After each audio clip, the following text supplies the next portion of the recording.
Clark's Kim Kaufman was in position to win her first LPGA Tour Down Under in Australia at the Honda Vic Open, and she couldn't have gotten off to a better start on her final round yesterday. The first hole, Kaufman rolls home a long birdie putt, and when this goes, she has a 4-shot lead with 17 holes to go.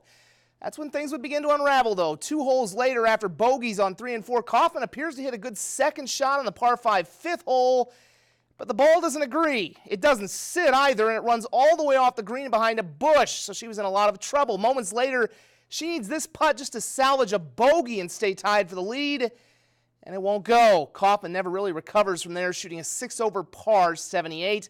And her playing partner, Celine Boutier, takes advantage. A little less than 2 years ago, she won the Symetra Tour's Great Life Challenge in Sioux Falls, and this long birdie putt on 15 helps her put away her first career LPGA Tour win. Take a look at the final leaderboard. Boutier with a 2-shot win over 3 challengers. Kaufman with that rough final round finishes at 4 under par, tied for 8th. Again, a rough final round, but considering how rough last year was, it's a pretty good start to her 2019 season. A trip to the Summit League tournament is not assured for the USD men's basketball team.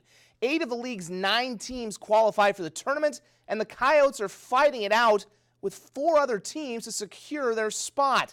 Today, hosting one of those teams in Oral Roberts, and three-point shooting was the theme of the first half. USD's Stanley Amude catches and shoots from the corner. It's good, plus a foul. We get the rare 4-point play. He had 18 points, and USD has the early lead. Oral Roberts just as good from deep as well, though. Carlos Juergens, nothing but net for 3 of his 5 points. Back the other way come the Coyotes. Cody Kelly, he looked great in the game at Sioux Falls on Thursday, sinking that one from downtown. Coyotes go up by 1, and then they finally do go inside. Trey Birch-Manning gets the pull-up jumper to fall. We saw Amude hit from deep, and this time he's going to get a little bit higher percentage shot. The dunk for 2 of his 18. However, Oral Roberts closes the first half strong. Kevin Obenor rolls to the hoop and finishes with a slam of his own. He had a game-high 24. Coyotes lose 86-72, and they're not shy about what cost them this game. We just didn't guard, and you're at home and you give up 56% from the field. That's not acceptable. We gave up too many layups. We didn't guard the ball, and that's on the guards on our team. We gotta just nut up and play some defense. On that note, 24 hours earlier, the USD women had a little more trouble than expected with Oral Roberts, trailing virtually the entire game until a 27-10 fourth quarter put them over the top to win 75-64. Kira Duffy's 18 led the way to help the Yotes improve to 22-3, meaning there's a good chance that they'll be in the Associated Press's top 25 tomorrow for the first time in the Division I era after narrowly missing out last week. More importantly, it's a primer for the kind of games they'll likely have to face come tournament time in March. And it's a good, teaching us to just rely on each other and trust each other. It really bonds your team together. When everything's going right, it's easy to be best friends, but it's when things start really getting rough and, shots aren't falling, we're turning the ball over, that we really need to stick together, and I think that these kind of games help us do that. Well, meanwhile, up in Brookings, the Jackrabbit basketball teams put a doubleheader beat down on the University of North Dakota. In the women's game, STSU started on a 13-0 run. Never really looked back either, winning 81-58, keeping pace with USD atop the Summit League. The men's game was a bit of a struggle in the first half, despite an 80-55 victory and 29 points and 20 rebounds from Mike Dahm.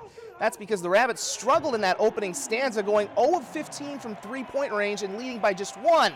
So let's just say STSU head coach TJ Otzelberger wasn't pleased. Oh, we did.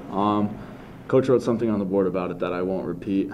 He was not happy with it. But, I thought our shot selection just kind of wasn't where it normally was in that first half. We really weren't aggressive driving downhill and then getting those kick-out open threes like we normally get. I think we were just settling. Yeah, I think that's in the back of our minds. But all in all, we just look at the next game as a next opportunity to stay focused on that game and make sure we win that game. And so, I think it's a competitive atmosphere between the two of us, both being in South Dakota, but we're just trying to focus on each game ahead of us. Only 3 weeks left in the Summit League regular season. It's going to be a big couple of days for the STSU men. They head out for their final road trip of the year with a pivotal game at second place Omaha on Thursday, followed by a date with fourth place NDSU on Saturday. Meanwhile, the Coyotes tied with Western Illinois for 6th. That's where they'll be next week. USD only 1 game up from the bottom team in the league for that final Summit League spot. No change in the women's standings, with both State and U holding firm at 10-1. Coyotes are at Western Illinois Saturday, while the Jacks play their final road games at Omaha on Wednesday and NDSU on Saturday. Though the calendar still says February, we're certainly getting a March Madness vibe this week, thanks to a trio of fantastic finishes that all went down in the span of 24 hours. Check it out. Tied at 74 yesterday with NSIC leading Moorhead in the final seconds. Sioux Falls Anna Good Hope splashes a game-winning three to lead the Cougars to a 77-74 win. The irony of this is that the Washington alum spent the previous 2 years in the Fargo-Moorhead area playing at North Dakota State, which probably made this shot and her 17 points even sweeter in her first time back. Back in South Dakota, the top-ranked T-Titans trailed by 1 at Lennox when Justin Hone throws this cross-court pass to Noah Friedel. He gets inside and makes the go-ahead layup with 1 second left. Friedel finished with 40 points, and the Titans won 68-67. But the wildest winner came 24 hours earlier up north in Groton, and for that, I'm going to let the Groton Daily Independent's Paul Cosell tell you how it went down. Doden's got the ball, 6 seconds to go. Doden up court, 2 seconds. DeHoo with the lob! It's in! It's in! Ron DeHoo makes the long one! Oh my gosh! He's out the door! The teammates are going crazy! Oh my gosh! That was Groton's Broden DeHoot from just inside half court for the Tigers in a 55-52 overtime win over Warner. I'd like to say we're going to have plenty of good material for our Billion Automotive Plays of the Week. Our thanks to Cosell, Coach Justin Hansen, and Holly Dowd for those clips. We're back in a moment.